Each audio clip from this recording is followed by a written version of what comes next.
Okay, we are going to start. Your Excellency, ladies and gentlemen, welcome and good evening to this panel discussion hosted by Carnegie Europe. My name is Fabrice Potier. I'm the director of Carnegie Europe, which is the Pan-European Foreign Policy Forum of the Carnegie Endowment for International Peace.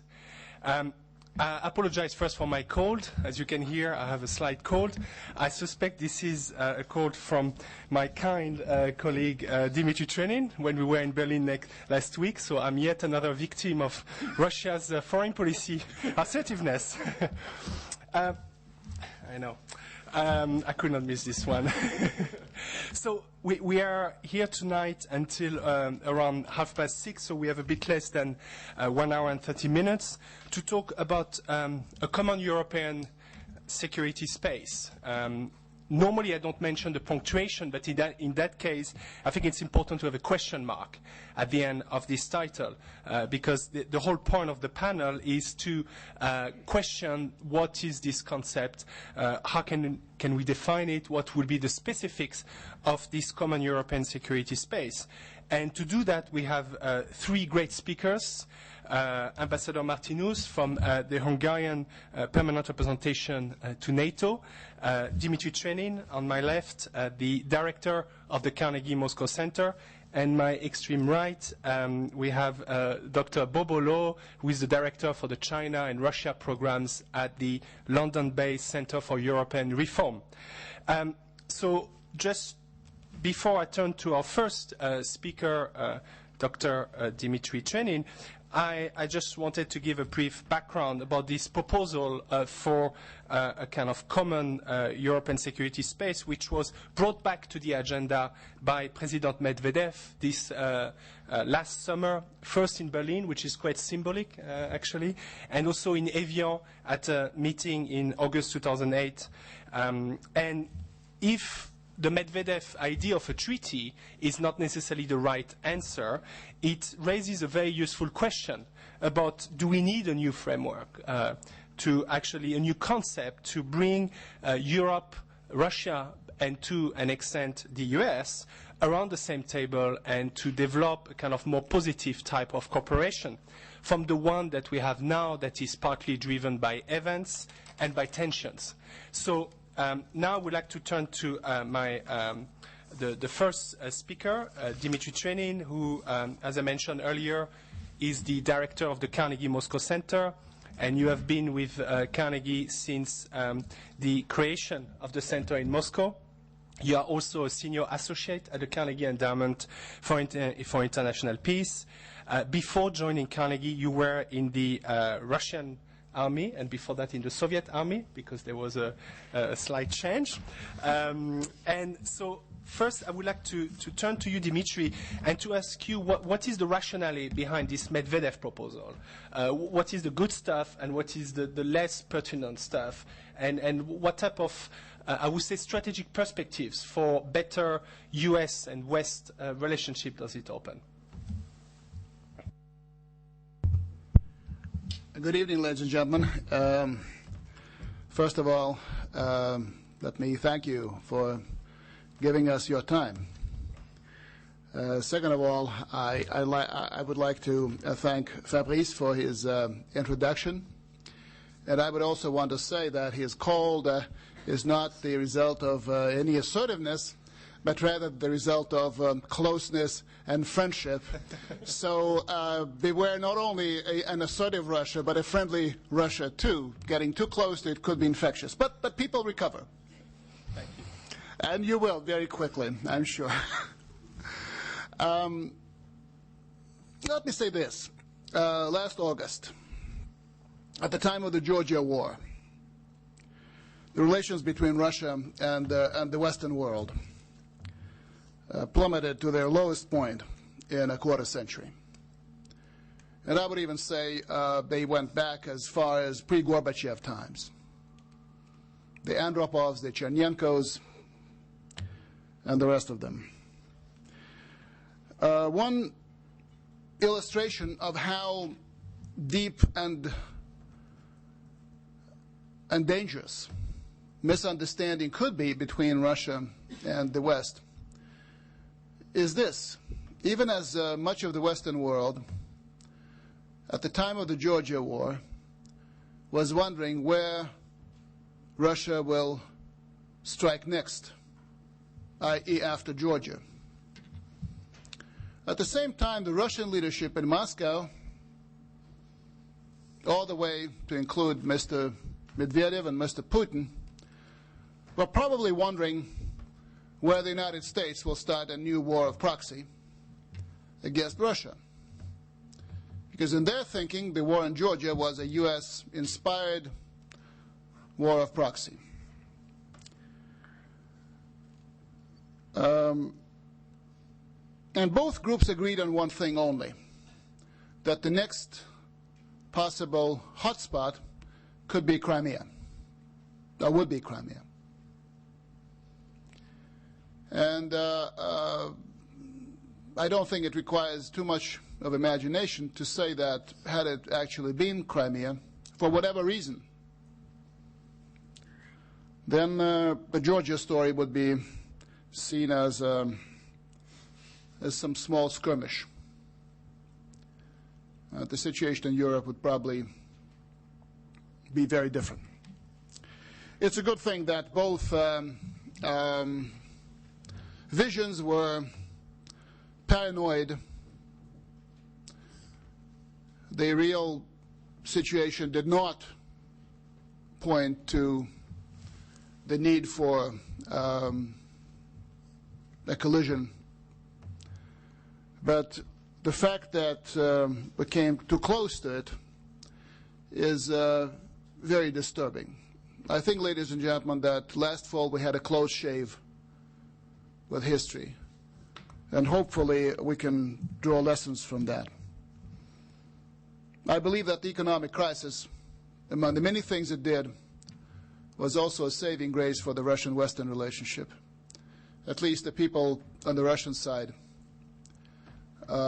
switched back to the 21st century and switched back to the issues such as geoeconomics, away from the issues such as the great game in the Caucasus.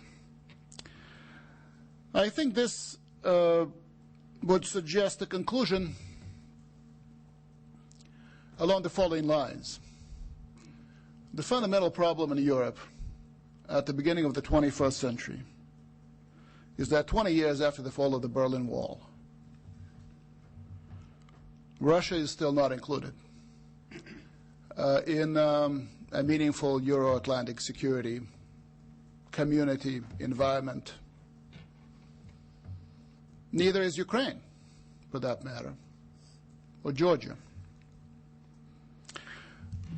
With all due respect, I would say that the idea that Europe's security at the beginning of the 21st century can be built on two main pillars, one being the NATO alliance and the other one being the European Union, has been successful, but only up to a point. It has produced great results, but it has not been completely successful.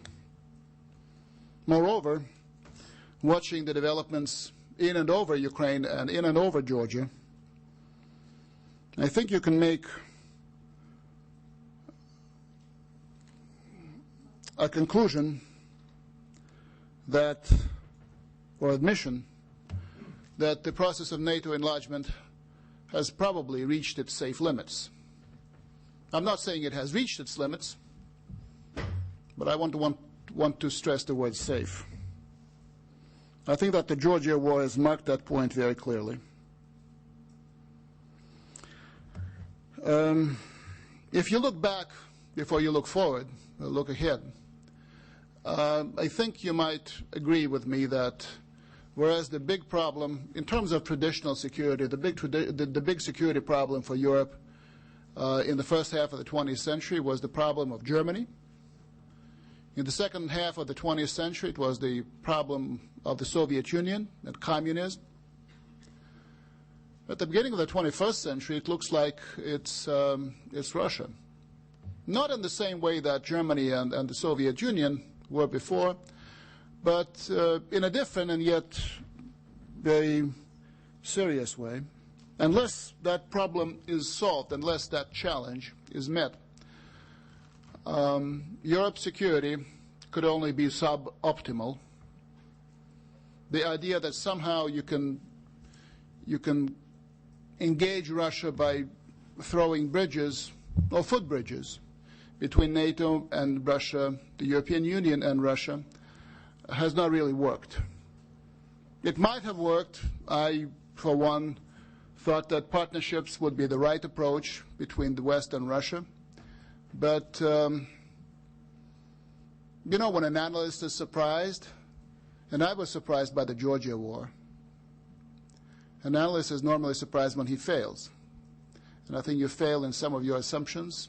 You get surprised, and you have to rethink some of the fundamentals.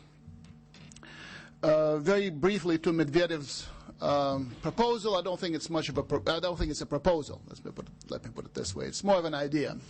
I think that President Medvedev put his finger on the right issue, a real one, the one that I've been trying to describe and outline in the past couple of minutes. But I think that the word architecture is wrong here. Before we decide whether we want classicism, Baroque, and something like that, we need to get down to build a foundation. We have one thing for the foundation, namely a very deep hole into which the relationship has stumbled. Now we need to pour some concrete into that hole, start maybe by building confidence in some areas, expanding that confidence so that that concrete could bear the pillars of a future structure. But even the word structure, I think, may not be appropriate. When I think about what a security compact for the Euro-Atlantic region could look like, I think more in terms of networks, arrangements, understandings, and less in terms of specific structures, treaties. Relations between nations, among nations, are not made by treaties. They can be codified by treaties. I think a lawyer could be forgiven for thinking too much of instruments. But I think we need to give him credit, that lawyer, for putting his finger on the right problem. I think that I would stress one thing very strongly. There can be no European security architecture or architecture, just take it out of that. There can be no European security. That includes Russia. That does not also include the United States of America. And it's not an optional thing. I think that's the key thing. And the role of the United States, I think, will be critical and key. And when I look at the evolution of U.S. foreign policy under the new administration, I see reasons for hope. I think we can proceed to build some of the elements, some of the points of confidence between Russia and the West, Russia and the United States of America, by deactivating some of the irritants. We know what we're talking about, the irritants on both sides, and start doing something constructive about those things, whether that's NATO enlargement or the security of Ukraine or post-conflict resolution of Georgia, the situation in the Caucasus more broadly, or ballistic missile defenses in Central Europe. I think we need to embrace the idea of a strategic dialogue which would flow out of the negotiations on a new START agreement between Russia and the United States. Just a new Cold War style agreement won't do. I think we need to have a platform for ongoing strategic dialogue between the two countries. Hopefully, at some point, it will be joined by others, namely China. And at the same time, we need to proceed with practical collaboration on the issues where the interests are close enough. The ballistic missile defenses for Europe, Afghanistan, and of course Iran. If we also add the economic dimension to that, and I'm really coming to a close. I promised I won't talk for 7 minutes. I may have talked for 12 minutes, but that's what you do when you do not restrain a Russian. But I think that a security, all these things could lead to something like a security compact emerging for the 21st century. And let me end by this. There must be an economic dimension to that. I won't go into that for reasons of time, but that's all important, clearly. Let me say in my very last conclusion, I've promised several conclusions, and this is the very last one. I think what is the challenge to us, if you look ahead, can only be compared to the challenge that was met by the wise men of North America and Western Europe in the 1940s when they created NATO. The wise men of Europe, from Jean Monnet on, who created the European Union, I think that the task of including Russia is of the same order. I'm not talking about the same structures or similar structures. I'm not talking Russia joining NATO or NATO ceasing to exist to lead to a new organization. I don't talk about the organizations that exist. This is not the right model in my view. The right model is yet to be devised, but the idea, I think, is of the same kind, the same scale, and same historical importance. And the current generation of leaders, both in Russia, in Europe, and in the United States of America, will be judged by how they meet that challenge. Thank you very much. Thank you very much, Dimitri. You can go. I think that was a very clear and eloquent kind of picture about what this common European security space could mean. And so now I would like to turn to Ambassador Martinez, who is talking from actually a model which has been existing now for more than 50 years, NATO. Ambassador Martinez, you are the permanent representative of Hungary at NATO. Before that, in 2005, you were Deputy State Secretary for Multilateral Affairs at the Hungarian Ministry of Foreign Affairs, and before that, you were Senior Advisor to the Hungarian Prime Minister. So I would like to turn to you as a representative of NATO and have your perspective on how you look at this notion of a common European security space, whether you think it's a Russian trick or whether you think there is some real pertinence and that NATO could actually have a helpful contribution. Good evening to all of you. Fabrice, thank you very much for the invitation, and I would like to thank Carnegie Europe for organizing this event. I wasn't exactly sure, Professor Treni, what verb you used, restrain or contain? Well, I said you restrain, yes. All right.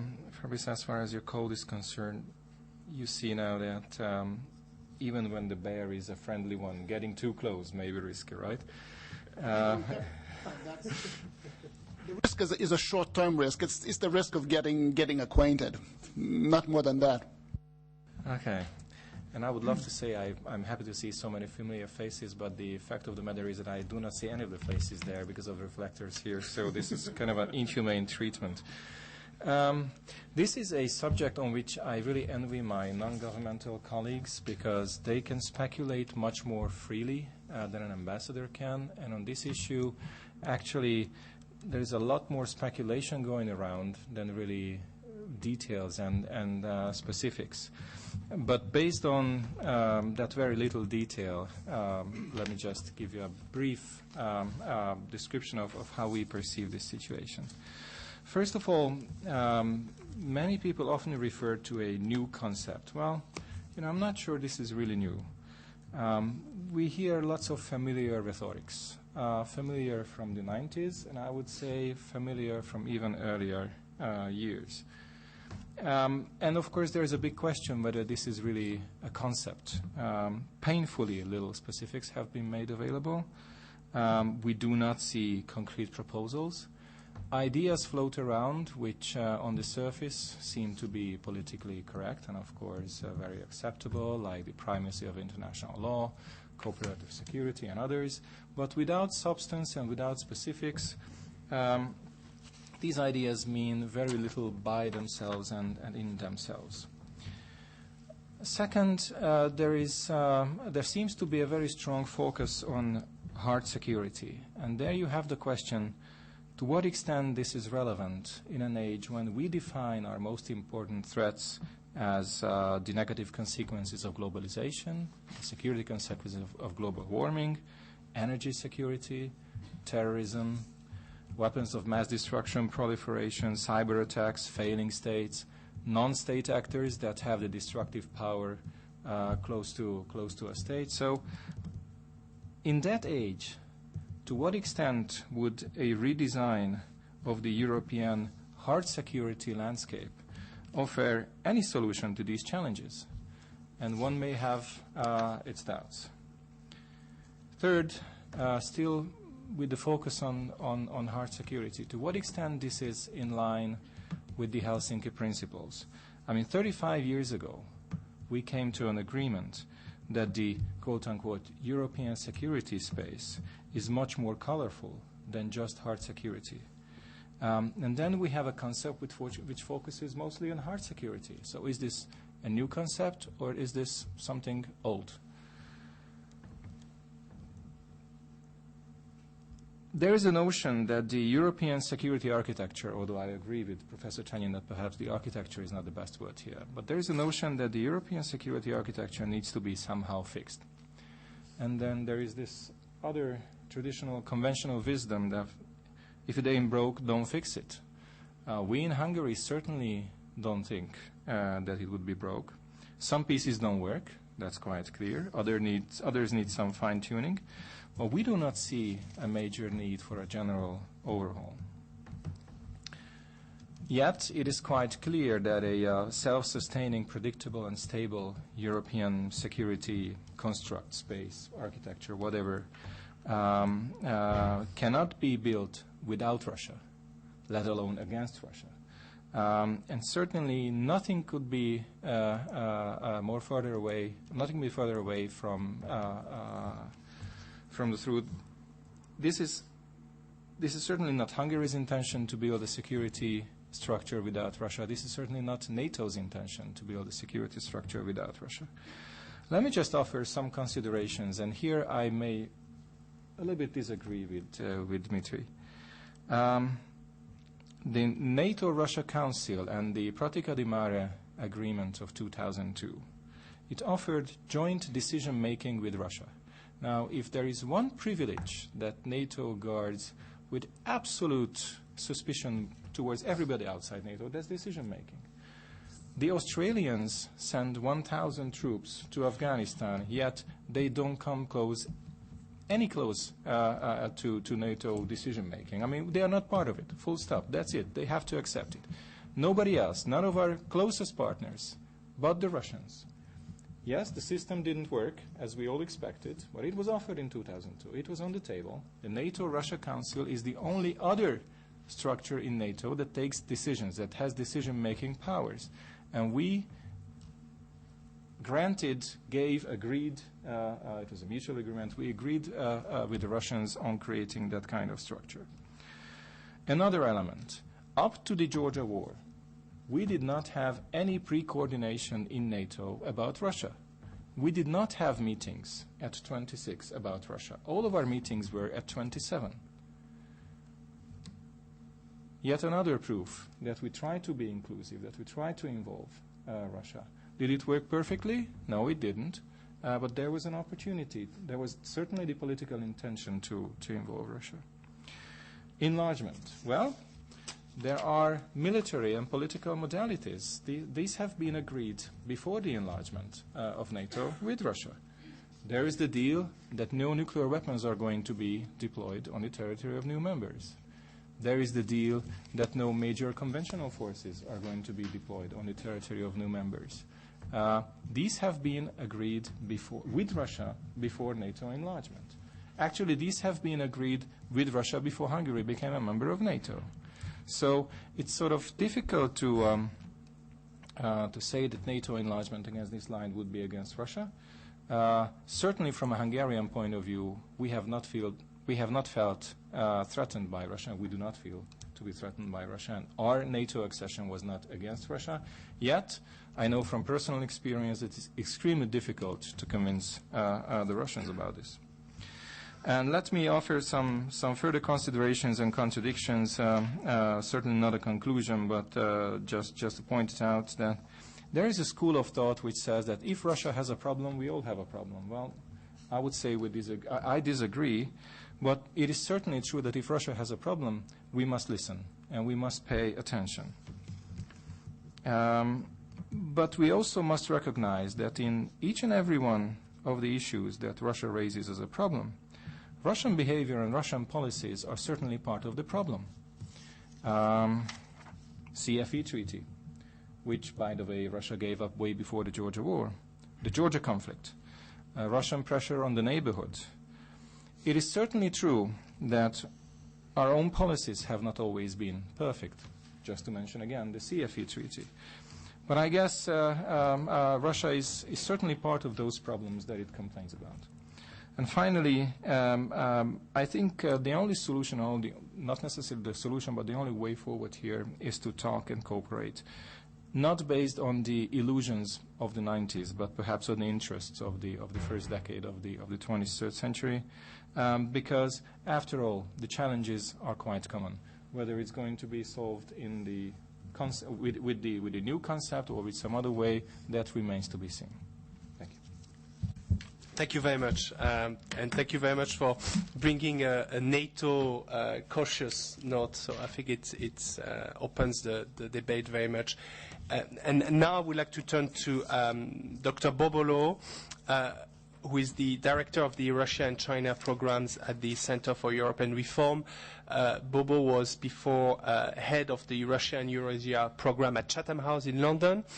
And before that, from 95 to 99, you were first secretary and then deputy head of mission of the Australian embassy in Moscow, where I guess you met Dimitri and a lot of participants here.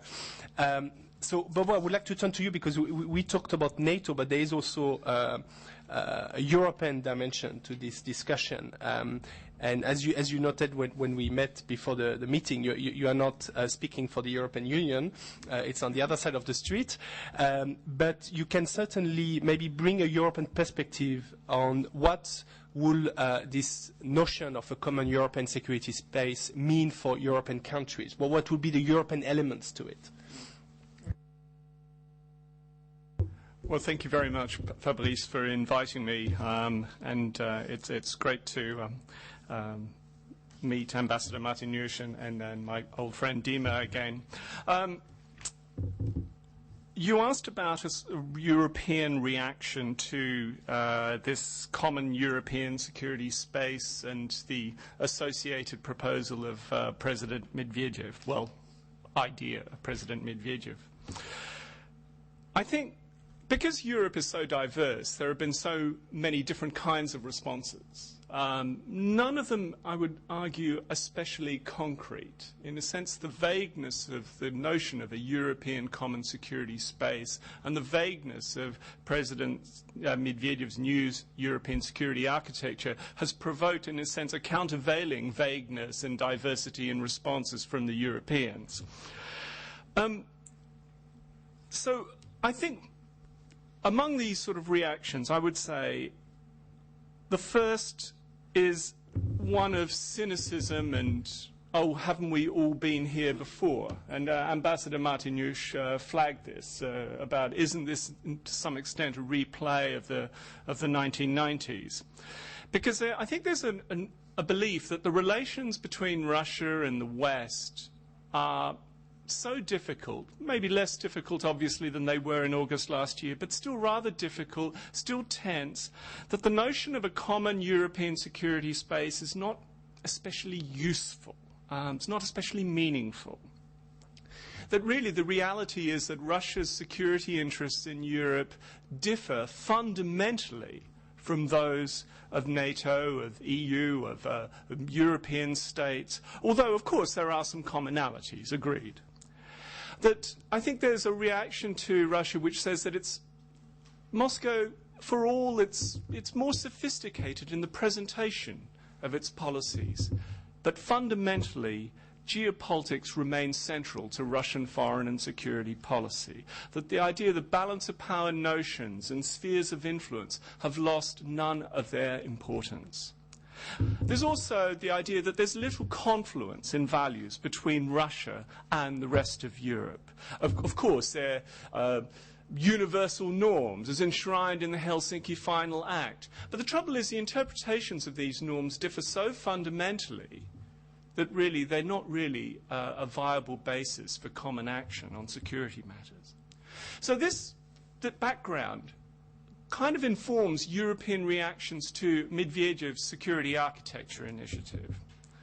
Because, again, there's quite a degree of cynicism here, that really Medvedev's proposal is not really a proposal, it's a kind of anti-proposal.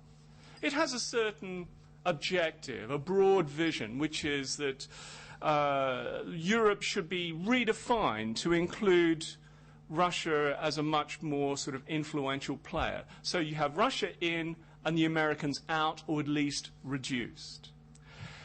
And frankly, it's not really surprising. And I think there's a general sort of cynicism and lack of surprise across Europe that there is actually no real detail to Medvedev's proposal. Because what it really reflects, again, this is a complaint that many, and particularly in the UK, but I think elsewhere, address towards Russia. Russia knows what it doesn't like, but it's much less certain about the specifics of what would best serve Russian interests. So what it doesn't like is a European security environment dominated by NATO, and for NATO you can read, from the Russian perspective, the United States.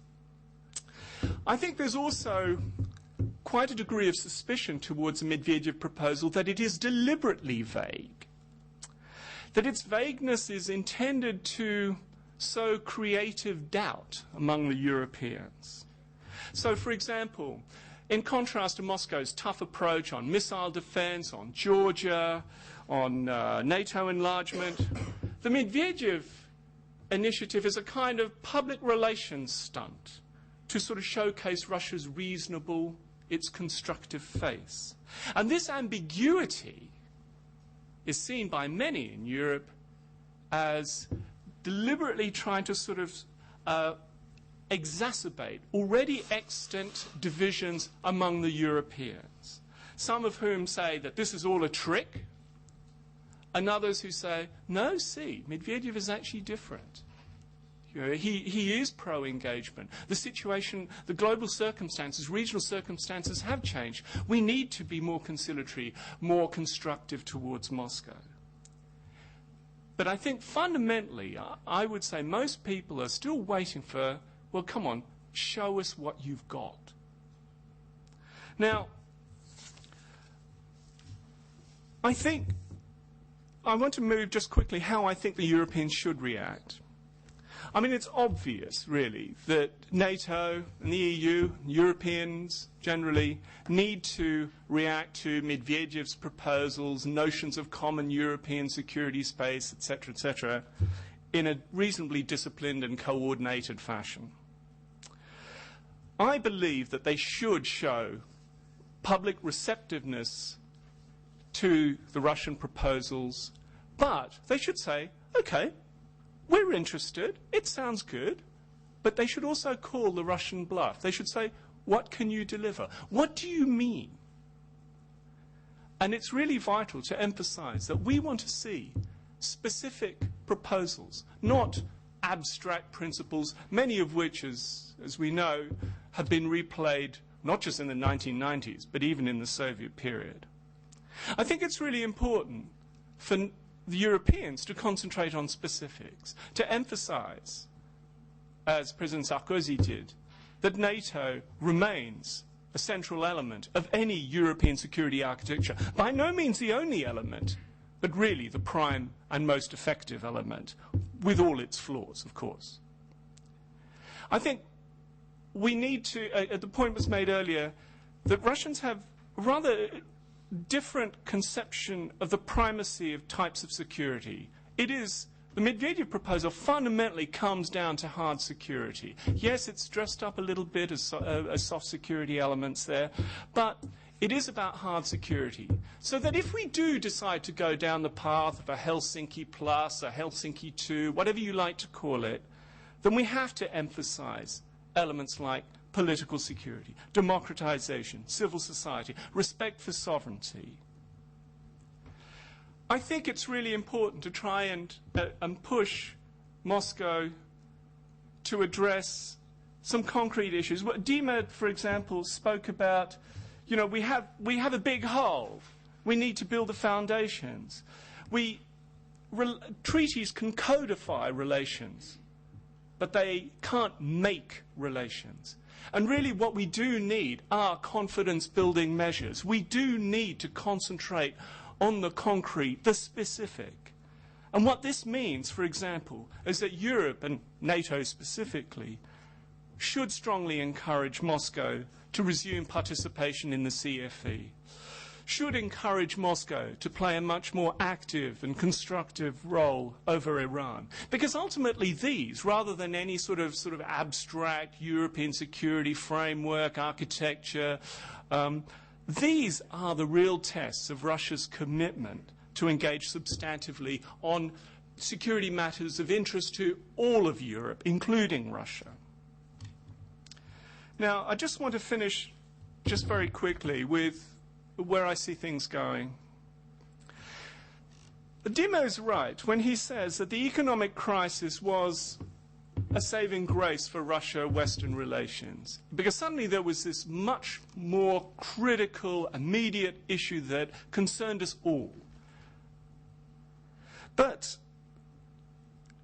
I think we need to distinguish between the impact on Russian foreign policy style and the substance of Russia's foreign policy. Because certainly it has underlined to Moscow the need to engage constructively with Europe and the West. And there has been a return to post-9/11 talk of common solutions to universal problems.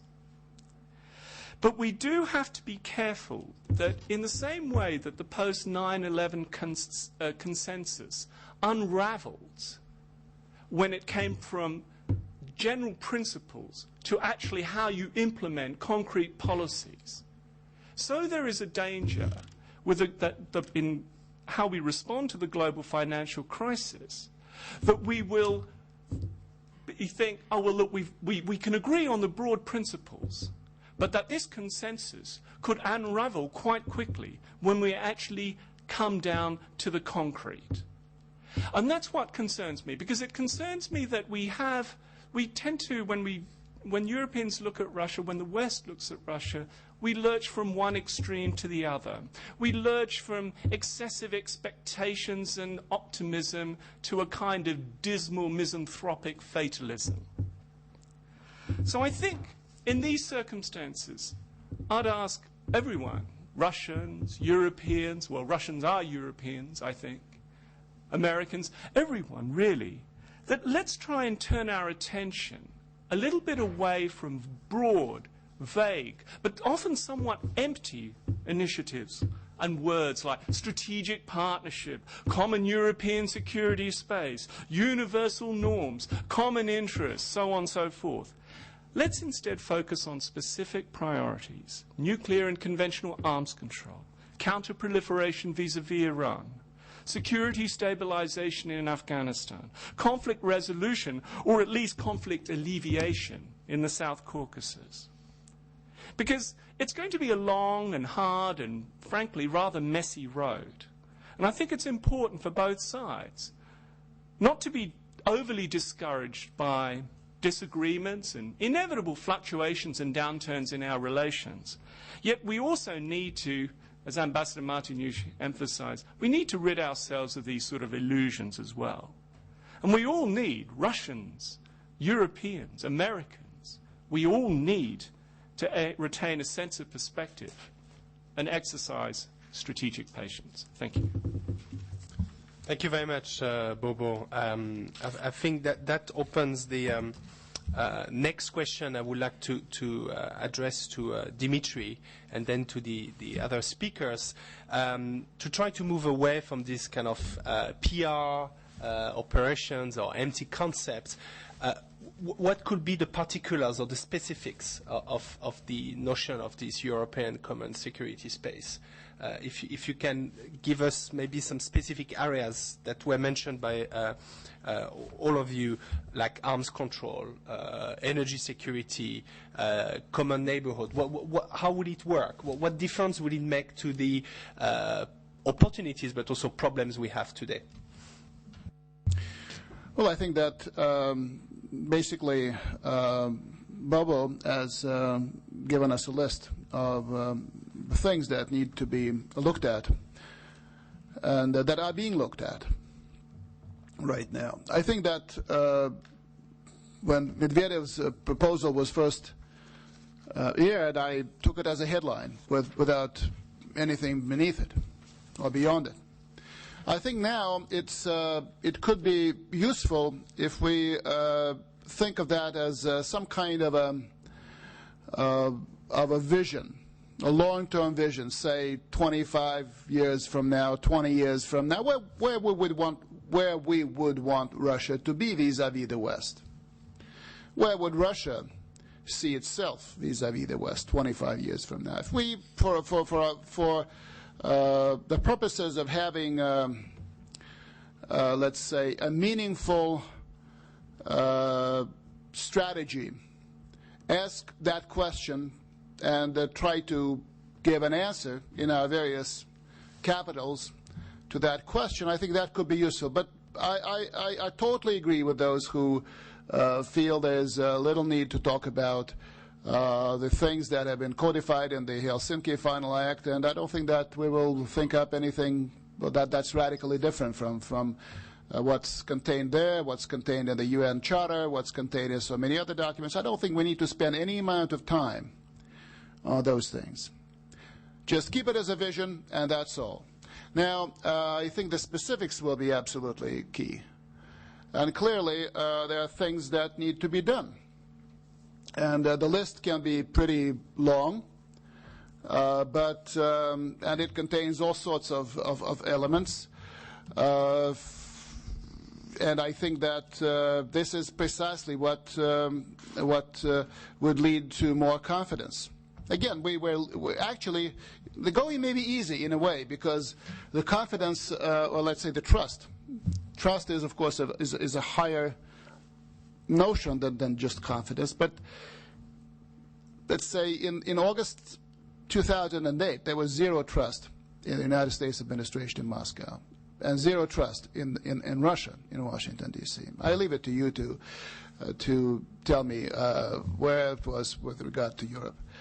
But that's where we were. We need to start doing something specific to lead us to the points of confidence. I think that the new administration's approach, new administration in Washington, that is, that administration's approach is helpful in terms that, for the first time, and this does not only apply to the Russians, it applies to the Europeans as well. When the United States administration is telling the Europeans or the Russians, we need your help, they do not stop there. They continue, where can we help you? What are your problems? And I think that's the key difference from the approach taken by the Bush administration. And that, I think, is potentially very effective as far as U.S. foreign policy is concerned. Let's take Afghanistan. Afghanistan is you can argue, a common security problem, both to Russia and to NATO and many other countries. And Russia clearly does not want to see the NATO-U.S. operation fail in Afghanistan. Russia has been tinkering with the rules of the game that we know. And basically the message from Martinez sounded, to me at least, something like this. Next time General Petraeus wants to visit the region, let him come to Moscow first. And then he can go on to finalize the details to wherever. Well, it may be, it may sound unhelpful, but it's as unhelpful, ladies and gentlemen, than a studied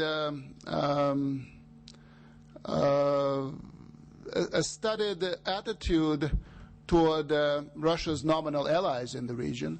Now, really, Russia doesn't count. That you can have bilateral relations with Russia's allies, and again, I'm talking about Russia's nominal allies in the Collective Security Treaty Organization, without bothering to talk to Russia about that.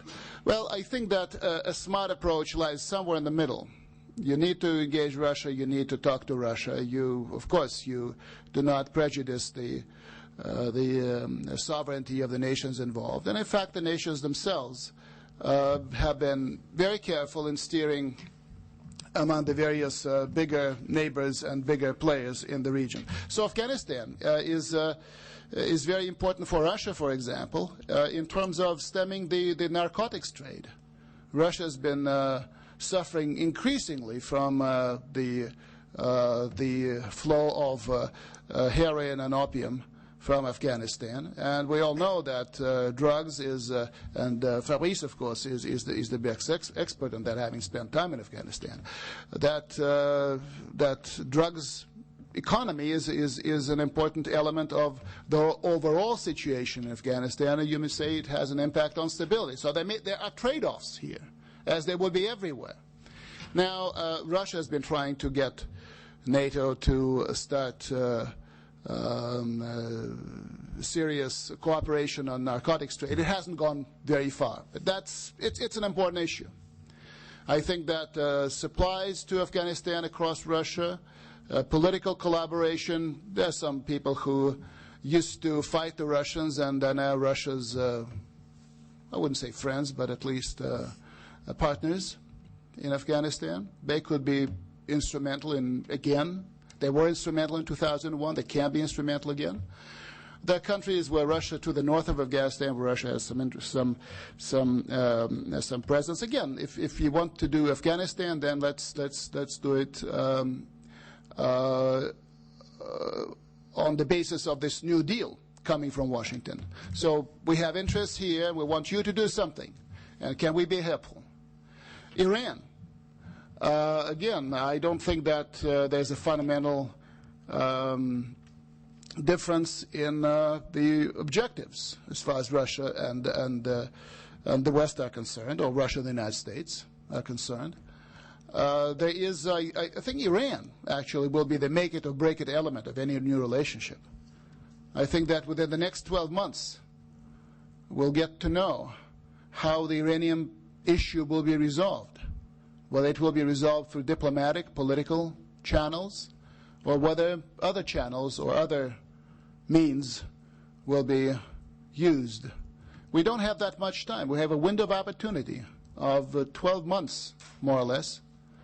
And I think we can at least hope to have some cooperation between Russia and the U.S. But it's not going to be a Russia bandwagoning on the U.S. position. I think we're talking about an international position, something, yeah, we can learn the lessons of Iraq, when the very radical approach taken by the United States in particular led to there being no common front of outside powers with regard to Iraq, and that was employed and exploited by Saddam Hussein against himself eventually, but also against many other things. Look at North Korea, where we do have this common front of all countries dealing with North Korea, and there's not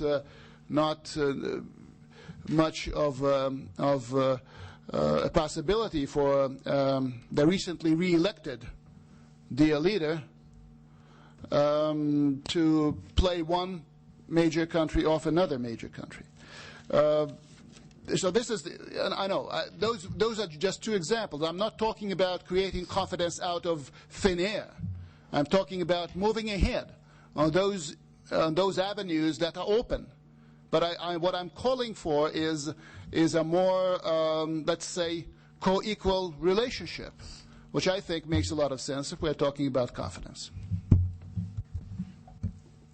Thank you, Dimitri.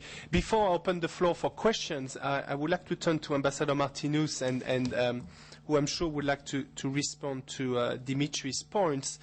And I would like to press you on a specific point. I think you were quite specific in saying that the NATO-Russia Council is a kind of functional forum for the type of relationship that we should have with Russia, that the key is to listen to Russia and not necessarily to give Russia a veto over decisions that fundamentally involve the Europeans and the Americans. But I mean, if the Georgia crisis has shown one thing, is that there is something missing, that the Georgia crisis was not just an accident, it was a system failure. It was a failure maybe of us having a clear security strategy towards countries that were not necessarily yet part of NATO or part of the EU. So will there not be the need for a super framework without being an institution, but more, as Dimitri said, a compact? That means a flexible platform where Russia, US, and Europe could be equal and could define some shared interests and shared actions. You know, I'm not sure I agree with the statement implied in your question that the Georgian war was a sort of a system failure of the NATO-Russia relationship.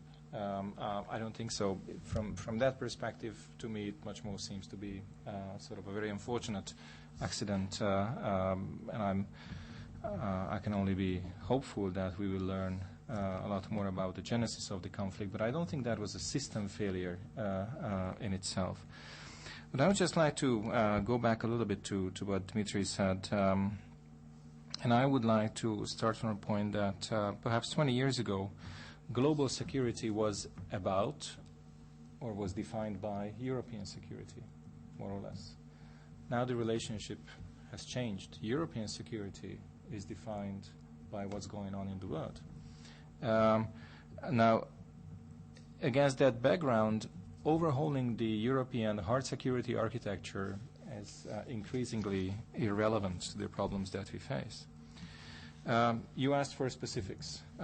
Some specifics, and I would agree with Dmitry. I think it's great that although we may disagree on the theoretical or sometimes theological background of this, but in the practicalities, I think there is pretty much a lot of thinking going on, showing to the same direction.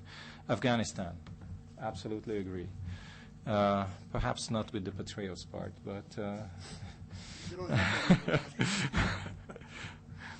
Iran as well. I think there needs to be a political solution to the problem, and it is quite obvious that without Russia, and for that matter without China, there is not going to be a political solution to this problem. So I think it's quite clear that we need to work together. CFE treaty. We absolutely must work together. We must get out of this situation. We must get out of this corner into which we both painted ourselves. I have no idea how to do it, to be honest with you. I know where I would like to be in 10 years. I'm not talking about even in 25 years. I just don't know how I get there next month. What is the step that I should take next month, or Russia should take next month? But it's quite clear that we must get out of this situation of the CFE treaty, because we are going back to a level of military lack of confidence. And, you know, we kept talking about confidence-building measures, military confidence-building measures and systems in the 70s. Are we back now at the level of the 70s that we need to rebuild and restart this confidence-building structure, or can we do something more meaningful now? It is an absolute must. And there are some other areas where NATO is certainly not going to be a central player, but I think Russia and the West must work together. That's energy security, for example. I think it has become quite clear just a few weeks ago that this interdependence that we keep talking about is much stronger than we thought. Actually, there was always a complaint that, yes, there is interdependence, but it is a short-term dependence on the consumer side and only a long-term dependence on the energy provider side. Well, I think this is not true, and it's quite clear this is not true in the light of the Russia-Ukraine gas crisis at the beginning of the year, that actually on the supplier side, the dependence is very short-term and very strong, at least in political terms, not necessarily in financial terms. And one more thing about the 25-year vision, that this should be sort of a network of nations, not necessarily institutions. Well, to my best understanding, the European direction is a sort of a slow but certain development of institutions which create a reliable, stable, predictable picture. Our historic experience is that networks tend to be big boy networks. Now, I understand that from a Russian point of view, this is not necessarily a problem. From a Hungarian point of view, it's a bit more worrying. Thank you very much, Ambassador Martinez. Bobo, I guess you want to react, and then we will open the floor. I would like to ask you, where do European values fit in all of that? Because you talked about Europe, and as you know, Europe, especially Brussels, is often keen on having an agenda, a cooperation agenda that includes values such as human rights, democracy. So where will those values fit in such a concept?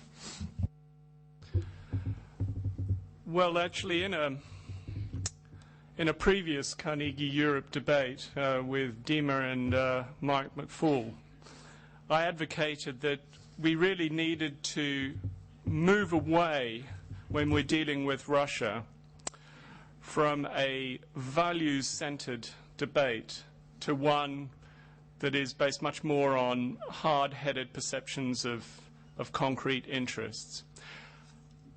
It was interpreted by, I think, Mike at the time, that somehow I was resiling from European values. Not at all. European values are great for most of Europe.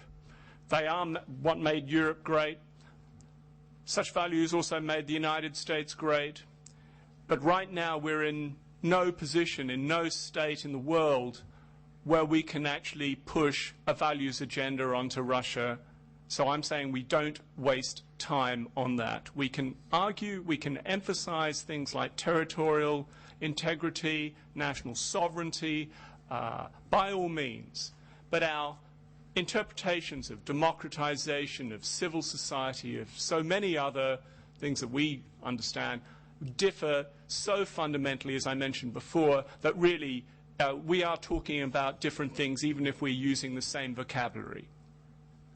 Now, it comes back to, again, this common European security space. Although people think that we do have a common security space, and because we do share some interests, and we do want things to be less unstable in some areas, I do actually question how close European, American, and Russian interests are in areas such as Afghanistan and Iran. The assumption is that we want the same things, but actually I'm far from convinced that we do want the same things. For example, in Central Asia, it seems to me that, yes, we both want to restrain the Taliban, or eliminate them preferably, but Russia sees itself as the clear regional leader for the foreseeable future. That is its strategic objective. That is clearly not ours. Equally, Iran. Iran, yes, the Russians don't want Iran to develop missile and nuclear capabilities. That's true, to some extent. But their sense of urgency is far less than the Americans and far less than ours in Europe. For Russia, Iran, in a sense, is a ticket to ride. It's a ticket to being a global player, because the fact is Iran is at the center of global attention. So Russia, instead of being this regional power with some sort of global interests, suddenly, with the Iran issue up front and center, Russia is up front and center as a global power and not a mere regional power plus. I think also we need to be a little bit cautious about the rapprochement between Russia and the United States, because there's a real danger of misinterpretation here. On the one hand, it's good. It's great that the Obama administration is engaging Russia more constructively than the Bush administration did. Certainly, we need to do stuff over strategic arms control, Iran, Afghanistan, and certainly Russia can be a player there. But one of the reasons that Moscow has been so responsive is because if they are frontline issues for the Obama administration, that means by definition Russia, once again, is a global great power and hopefully, from a Moscow perspective, will get the recognition as such, with all the sort of rights and privileges that go with this. In fact, in Europe, I'd be a little bit cautious about being too thrilled about the rapprochement, because I see Russian foreign policy becoming much more America-centric rather than Eurocentric, and actually I see it becoming more geopolitical than geoeconomic, because the issues like strategic arms control, Iran, Afghanistan, are, from Moscow's perspective, geopolitical issues. So I'd just like to sound a note of caution here. Thank you. Thank you very much, Bobo. We have a bit less than 20 minutes to go, so if I'm going to open up the floor for questions. If you can kindly introduce yourself before asking your question. I see Simons is the first, then you, gentleman, and then the gentleman with the yellow tie.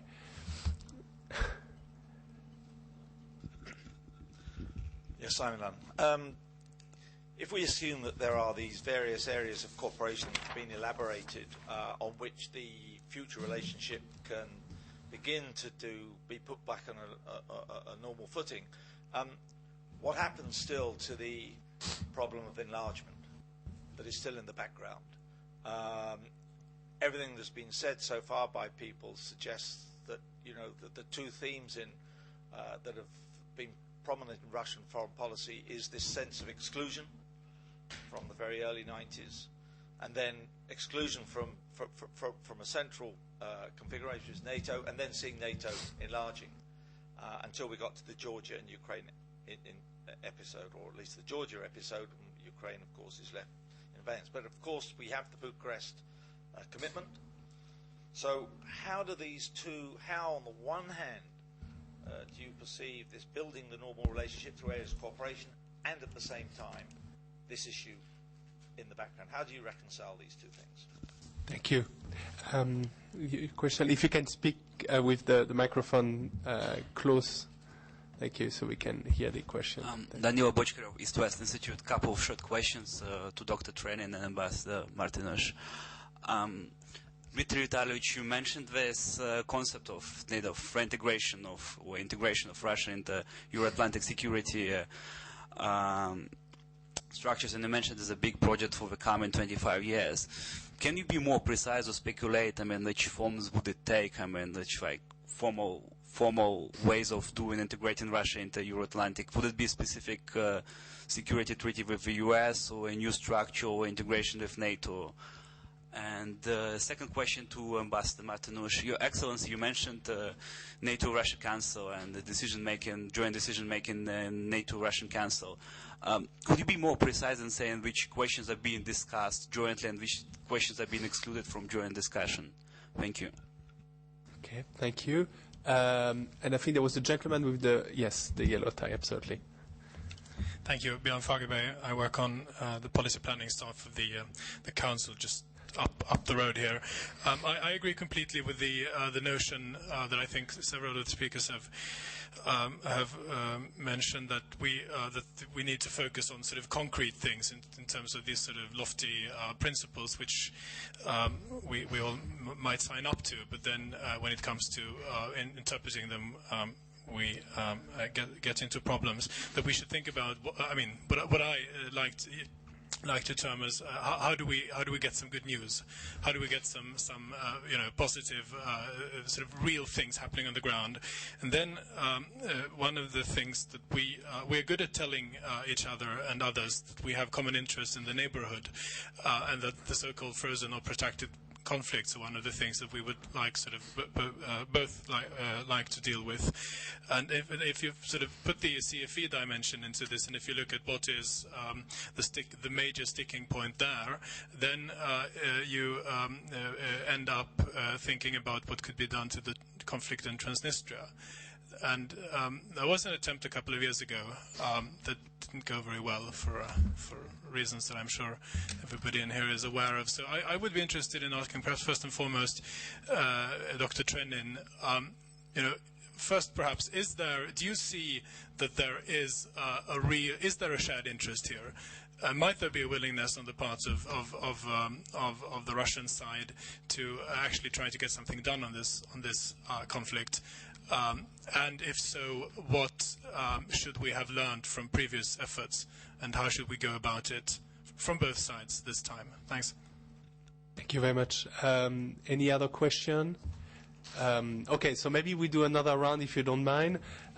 Shall we start with you, Bobo, and then Ambassador Martinez, and then Dimitri? Do you need me to summarize the questions, or you? Yeah, I'm just on. The first question was sort of where do we go with NATO enlargement? My problem with is that, I mean, this issue it has been left completely unresolved, because the commitment to eventual membership for Ukraine and Georgia that was made at the Bucharest summit, frankly, is completely meaningless, because there's no time frame, and it can be postponed endlessly. It's clearly not going to happen for the foreseeable future. So as commitments go, it's as non-committal a commitment as you can possibly get. The problem with NATO enlargement is this. It's quite clear that while we can listen to Russia, there cannot be any sort of so-called Russian veto. The thing is, people don't talk about a Russian veto. Dimitri and I were at a conference in Rome about a week ago, where the word veto was a dirty word, so no one used it. Instead they said, we mustn't provoke the Russians. We mustn't upset them. So that is a veto. Let's cut through the verbiage here. And the thing is, we need to be able to keep NATO open, yet also decide, is it in our interest? Can we, for example, fulfill our Article 5 commitments? And I think ultimately we need to move away from unhelpful symbolism like the MAP process, Membership Action Plan. And we need to decide that basically there has to be popular support within the applicant countries, and they have to be ready, and NATO member states have to have a consensus on it. And if that consensus is unfair on applicant states, I'm sorry, that's tough. That's the way NATO works. How does Russia become integrated in the Euro-Atlantic space? Well, integration is not really, it's more engagement with. There are certain issues where we do have common interests, or certain areas, even like Afghanistan, where our long-term interests may be different, but our short-term interests, there are enough contiguities. How do we get some good news, Bjorn? Well, I think once a genuine strategic arms control process begins, then the mere fact that we have a process, which will inevitably be protracted, let's not kid ourselves, it's going to be easy. But the fact that we are engaging on stuff where people are sort of speaking a common language. They may have different interests, they're trying to get maybe different things, but everyone's speaking, well, the Americans and the Russians are speaking the same realist language, they're coming from the same realist strategic culture. So that works. That, in a sense, the mere process is good news. I think if the Russians, for example, were to downsize the number of peacekeepers, so-called, in Abkhazia and South Ossetia. I'm not saying total withdrawal, but even if they were to start downsizing it, that would be a confidence-building measure. I think Transnistria is interesting. Afghanistan. There are one or two places where you can have confidence-building measures, and they're not spectacular. They're rather boring and routine, but we need to move away from the grandiose and the grandiloquent to the boring and the routine and the everyday banal stuff, because ultimately that, over a period of time, builds confidence. Thank you very much, Bobo. Ambassador Martinez. The NRC and joint decision-making powers, well, that remained, quite unfortunately, an unmet potential. It remained an empty potential. The principle was that we will decide about everything that we do together. We will decide together about everything that we do together. Quite unfortunately, we didn't do too much together. In fact, we almost did nothing together. So it was, I think, a major potential which remained quite empty in terms of the joint decision-making. In terms of the political exchange and the debate, there were ups and downs. At this point, we are pretty much in a down part. Well, hopefully, there will be a bit more political discussion in this thawing of the relationship. Enlargement. Well, it's sort of very difficult to complain with the same breath about the exclusive nature of enlargement and then stating that enlargement has reached the safe limits. I would say that it's either inclusive and then we follow certain principles, or exclusive and then we follow a different set of principles, but two together do not really work. Simon, I must say that I'm not sure you wanted to say that, but it pretty much sounded to me as you implied that the either NATO enlargement or the NATO-Russia relationship and the functioning of the NATO-Russia relationship served as a major cause for the Georgia conflict. And if this is what you want to say, I would heartily disagree. I absolutely do not believe that NATO enlargement had anything to do with the Georgia crisis. And quite honestly, I still have difficulties to understand why NATO enlargement up to now would be a major strategic threat or challenge to Russia. I mean, do you really see Hungary's NATO membership as a strategic threat to Russia? Or, for that matter, even Estonia's membership as a strategic threat to Russia? I don't think so. If you, of course, if your perception is the geopolitical perception of the, not even the 20th, but the 19th century, probably, yes, you could say so. But in the 21st century, I'm not sure that NATO enlargement, which actually created a lot of stability and paved the way for EU enlargement on the western borders of Russia, is negative for the Russian interest. I would believe rather on the contrary. It served rather positive, in a positive way, the Russian interest, because it pacified Russia's western borders, which has always been a sort of an objective of Russian policy in the past. I think there's a further problem that enlargement has been a little bit tainted with this debate we had about Ukraine and Georgia. As if a year ago we debated about Ukraine's and Georgia's NATO membership. Sure. This debate was taken totally out of context and out of proportion. We discussed about MAP, which is a membership action plan, which everybody understood that may or may not bring membership for Ukraine and Georgia in 20 years or even more. There were no specific commitments to membership in the membership action plan. It's a strange outcome of the Bucharest summit that we couldn't agree on the short term, and as a compromise we gave a sort of a long-term certainty, which nobody wanted at the beginning, not even the Ukrainians or the Georgians. So it was a bit of a diplomatic accident, if you like. But I don't think that this discussion is really treated on its face value. At this point, nobody discusses seriously Georgians and Ukrainians' imminent or even a midterm NATO membership. Of course, not to mention the fact that in Ukraine, the vast majority of the population is currently absolutely not supportive of NATO membership. Some are even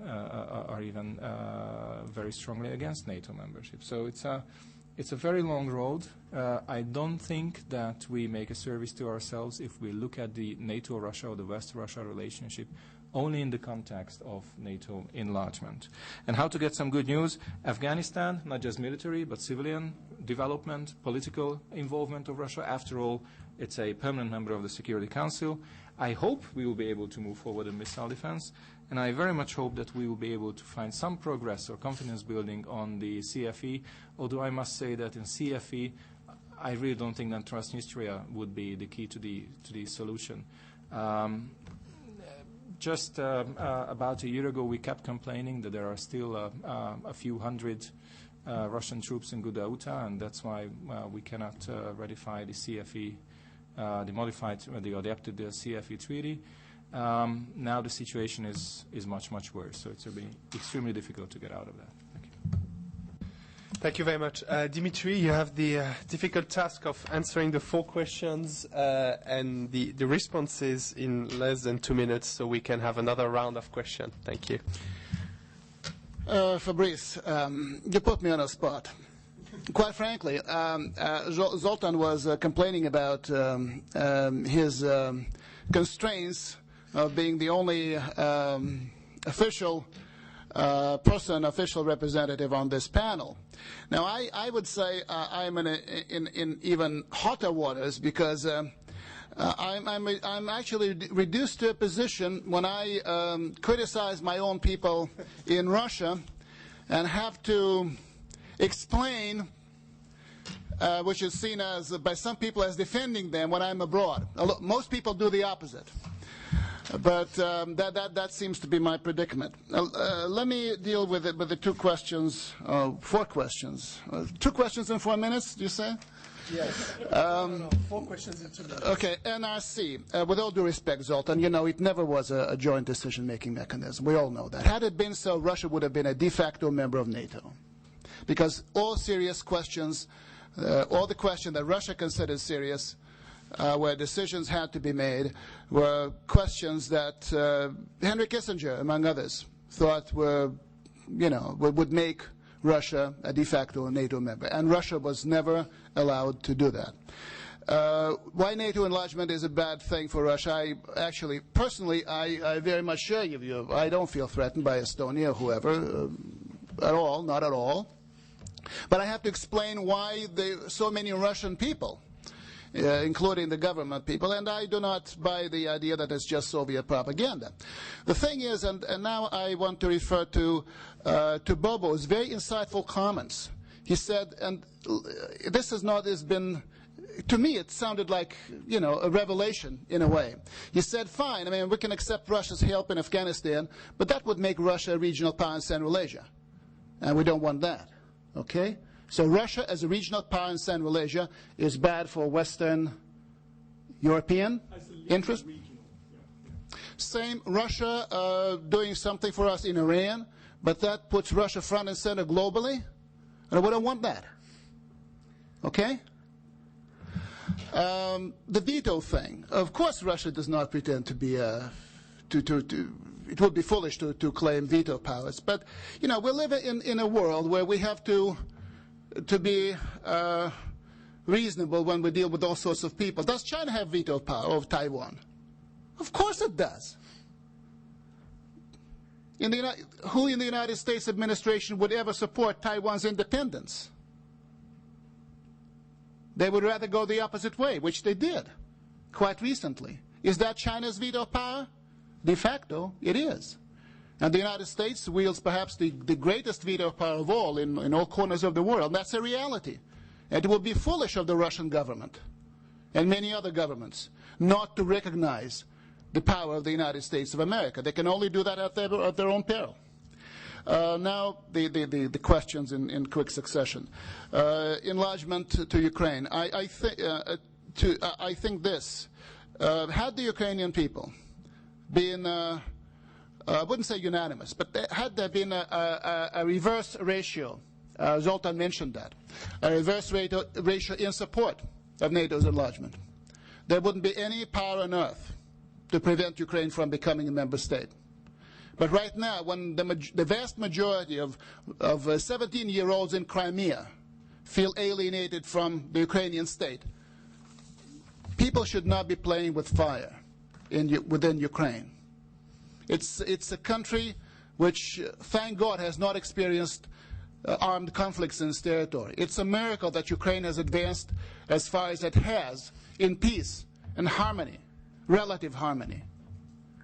And those who want Ukraine well, and I certainly do, wouldn't want a question to be imposed upon Ukraine that Ukrainian people would not be able to answer without splitting.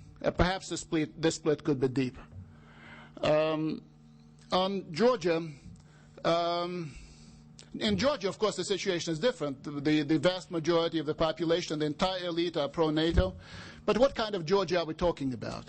Is that the Georgia in its officially international recognized borders, or the Georgia that is de facto controlled from Tbilisi?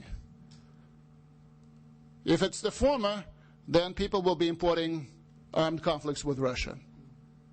And people need to see that. I think people do see that. And very quickly, Russia, 25 years, what kind of a year? Look, I would say this. Visa-free regime between Russia and Schengen, and visa waivers from the United States of America. That would be the symbols. Free trade area, things like that. And Transnistria, I think that the Georgia war also signified the collapse of Russia's use of frozen conflicts as instruments to stop NATO's advance. And in the aftermath of the war, they tried to show that they were interested in solving the conflict in Transnistria. In principle, it's easy to solve. But I think it can only be solved if and when the Kremlin leadership decides that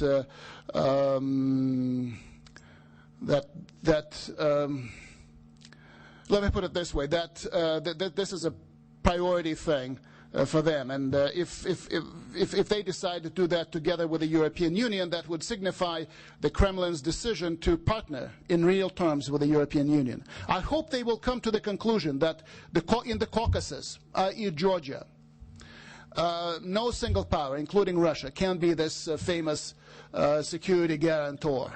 You have a concert of power, combination, whatever, network. The Europeans, the Turks, the Russians, the Americans, whoever. But I think that the Russians would probably prefer the Europeans as their partner. Again, this is for the future. I think I would stop here. Okay, difficult to contain Russia.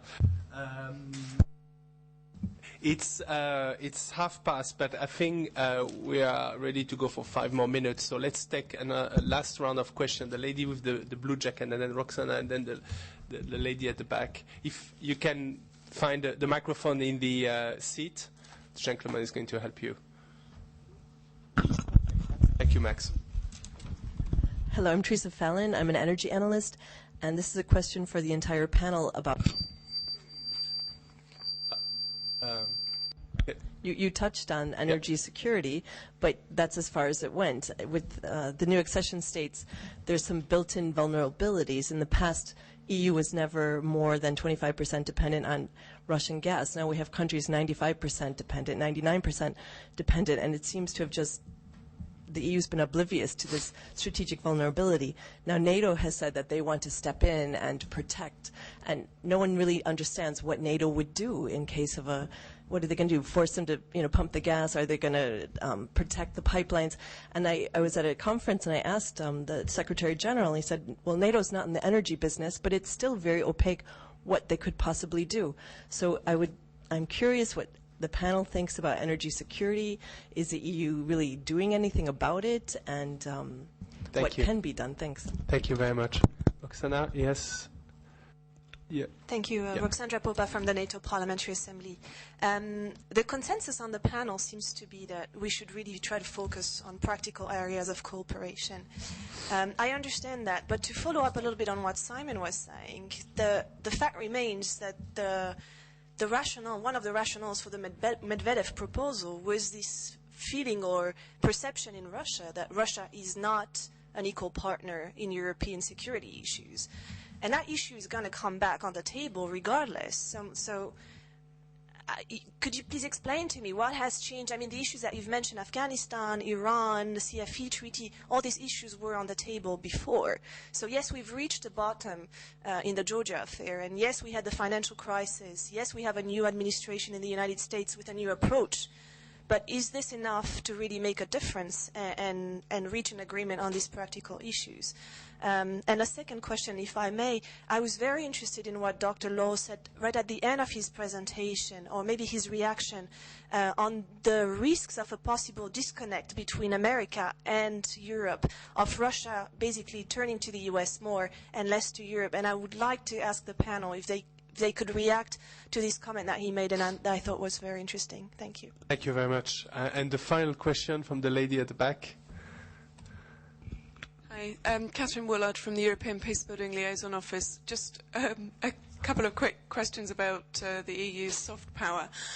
Eastern Partnership, negotiations currently going on about the incentives that will be offered to the associated countries, and quite tense negotiations by all accounts.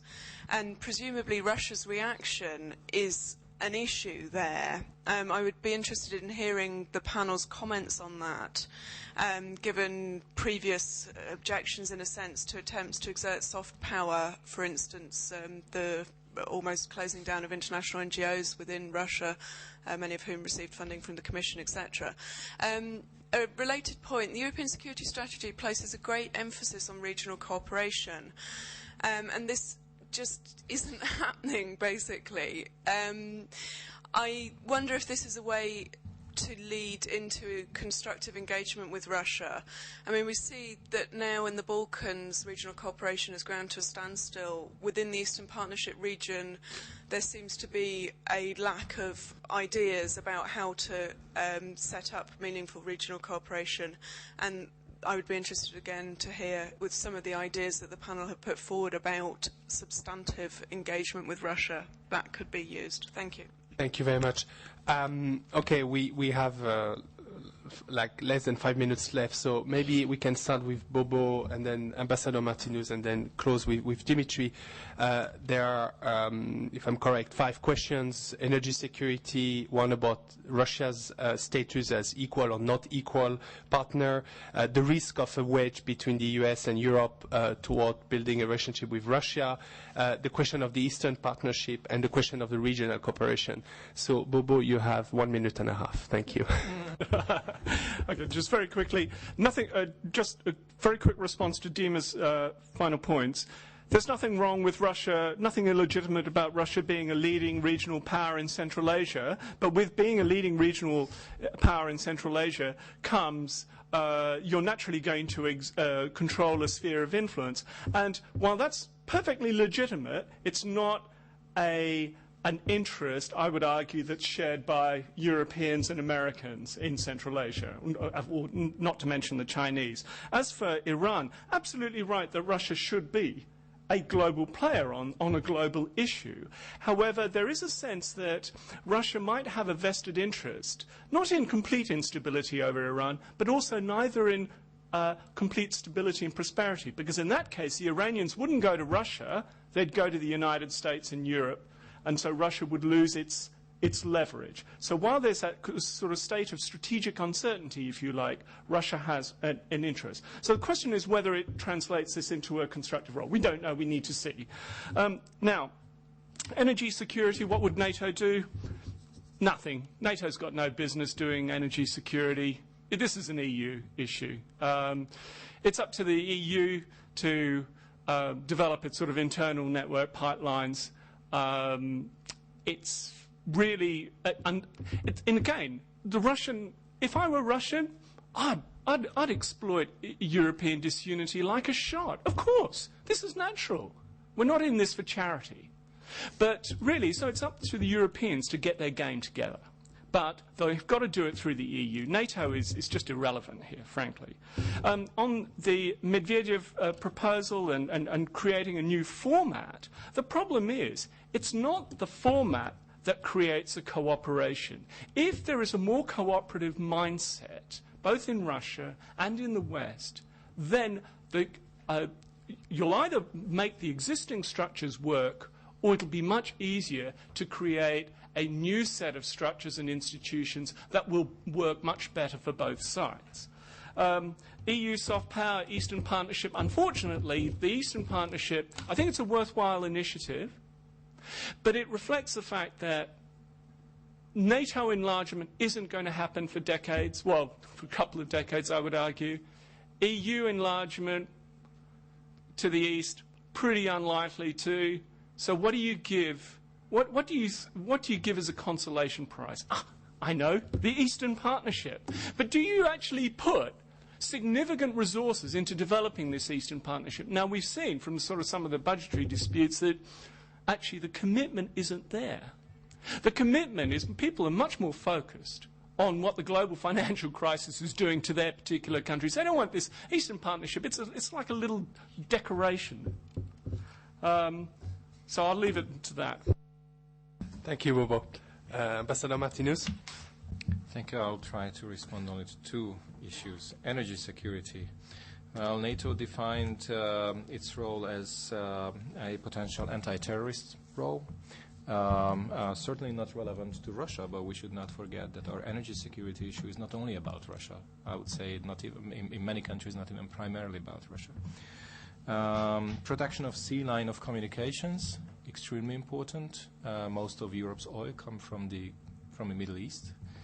And third, NATO may have a political role if energy dependence is abused for political coercion. But yes, NATO is not the primary player. In the short term, the EU should be the primary player with a clear, unequivocal support to the Nabucco project. I think that's quite clear. And the other is the perception of inequality. I noted to myself what Bobo said in his introductory remarks. He said that Russian security interests in Europe differ fundamentally from those of NATO and the European Union. This is a statement with which I would slightly disagree. I would say Russian security perceptions in Europe differ fundamentally from those of NATO and the European Union. And yes, as long as the perceptions are vastly different, there's always going to be a perception of inequality. I must say that if the concept of creating equality and inclusion outlines a sort of a need to dismantle everything that Europe has been building for the last few decades, just for the sake of including Russia on an equal basis, that just ain't going to happen. But I think we need to work on the perceptions as well. This will not be overcome very easily, this vast difference between the perceptions. This is why we need to focus on the practical issues where we can work together, and we can leave the 25 years vision for a later stage, maybe not necessarily for 25 years, but for 20 years. Well, if we work together, we will be able to coexist. We will be able to create some kind of practical partnership. Perhaps we can forget about the illusions on both sides, by the way. And I think this is the way to go forward, not to try to overhaul a whole system without any kind of specific idea as to how we would like to do it. Thank you very much. Dimitri, you have the concluding answers. Several things. On energy security, there will be a real need for more and more gas and oil in Europe, and the amount of gas on the market will not be growing that fast. So I think that the more pipelines there are, Nabucco, whatever, the better provided Europe is. Oil and gas. In terms of the vision, I wouldn't want the vision out of. It's not on the table. It should be here. We're not talking vision as if it were just one of several items in your dossier. But the vision is where you want to go. And I think I would strongly recommend that we have it and we keep it. Otherwise, we may find ourselves in different destinations. So in terms of vision, oil and gas, for Russia and the European Union could be for coal and steel were for Germany and France after the Second World War. The issue of equality, I think the problem is, and this is, I think the issue of equality is essentially a domestic Russian issue, is how you feel yourselves. The problem with Russia is that the equality that they must be looking for, and we must be looking for in Russia, is an equality in quality, not in quantity. Now, Russia has institutions. Now, Russia has an advanced value system and things like that. That makes a Russian equal to anyone else in the Russian's own mind. That's the issue. It's not how many missiles you have, how much your GDP is. It's not that. U.S. and Russia going more to the U.S. than to Europe. Well, when the Russians tried the Europeans on the issue of ballistic missile defenses, they were told, go to the United States. When the Russians tried to address the Europeans on the CFE, they were told the same thing. Not even NATO, go to the United States. Well, that is the structure of hard security issues. But on other issues, Russia is dealing with Europe, I